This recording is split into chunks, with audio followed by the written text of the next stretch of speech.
നമസ്കാരം, ജന്മഭൂമിയിലേക്ക് സ്വാഗതം. 2 ദിവസത്തെ റഷ്യൻ സന്ദർശനത്തിനായി പ്രധാനമന്ത്രി നരേന്ദ്രമോദി ഇന്ന് മോസ്കോയിലേക്ക് എത്തും. 22ാമത് ഭാരത റഷ്യ വാർഷിക ഉച്ചകോടിയിൽ പങ്കെടുക്കുന്ന പ്രധാനമന്ത്രി റഷ്യൻ പ്രസിഡന്റ് വ്ളാഡിമിർ പുടിനുമായി ഉഭയകക്ഷി ചർച്ചകൾ നടത്തും.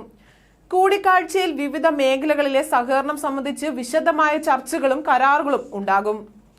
പ്രധാനമന്ത്രി നരേന്ദ്രമോദിയുടെ റഷ്യൻ സന്ദർശനം വളരെ പ്രധാനപ്പെട്ടതാണ് എന്ന് ക്രെംലിൻ വക്താവ് ദിമിത്രി പെസ്കോവ് പറഞ്ഞു. അജണ്ട വിപുലമാണ്. ഔദ്യോഗിക സന്ദർശനമാണിത്. എന്നാൽ ഇരു രാഷ്ട്ര തലവന്മാരും തമ്മിൽ അനൗപചാരിക സംഭാഷണം ഉണ്ടാകുമെന്നും പ്രതീക്ഷിക്കുന്നു. ഈ സന്ദർശനം റഷ്യ ഭാരത ബന്ധത്തിന് വളരെ നിർണായകമാണ്. ഇരു രാജ്യങ്ങളും തമ്മിലുള്ള ഉഭയകക്ഷി ബന്ധങ്ങൾ ഇരു നേതാക്കളും അവലോകനം ചെയ്യും.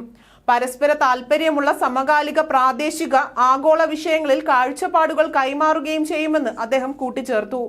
റഷ്യ യുക്രൈൻ സംഘർഷം പൊട്ടിപ്പുറപ്പെട്ടതിനു ശേഷം പ്രധാനമന്ത്രി മോദിയുടെ ആദ്യ റഷ്യൻ സന്ദർശനമാണിത്.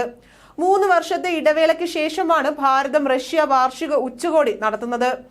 2021 ഡിസംബറിൽ ഉച്ചകോടിക്കായി റഷ്യൻ പ്രസിഡന്റ് വ്ളാഡിമിർ പുടിൻ ഭാരതത്തിലെത്തിയിരുന്നു. 3ാം തവണയും പ്രധാനമന്ത്രിയായ ശേഷമുള്ള മോദിയുടെ ആദ്യ ഉഭയകക്ഷി സന്ദർശനവും 5 വർഷത്തിനിടെ അദ്ദേഹത്തിന്റെ ആദ്യ റഷ്യൻ സന്ദർശനവുമാണിത്. 2019 സെപ്റ്റംബറിൽ വ്ളാഡിവോസ്റ്റോക്കിൽ നടന്ന ഈസ്റ്റേൺ എക്കണോമിക് ഫോറത്തിൽ പങ്കെടുക്കാനാണ് അദ്ദേഹം അവസാനമായി റഷ്യ സന്ദർശിച്ചിരുന്നത്. പ്രധാനമന്ത്രി നരേന്ദ്രമോദിയുടെ റഷ്യൻ സന്ദർശനം വളരെ പ്രാധാന്യമർഹിക്കുന്നതാണ് എന്ന് റഷ്യയിലെ ഭാരത അംബാസിഡറായ വിനയ് കുമാർ പ്രതികരിച്ചു. 3 വർഷത്തെ ഇടവേളയ്ക്ക് ശേഷമാണ് ഉച്ചകോടി നടക്കുന്നത്. റഷ്യ ഇപ്പോൾ ഭാരതത്തിലെ അസംസ്കൃത ഊർജ സ്രോതസ്സുകളുടെ വളരെ പ്രധാനപ്പെട്ട സ്രോതസ്സുകളിൽ ഒന്നാണ്.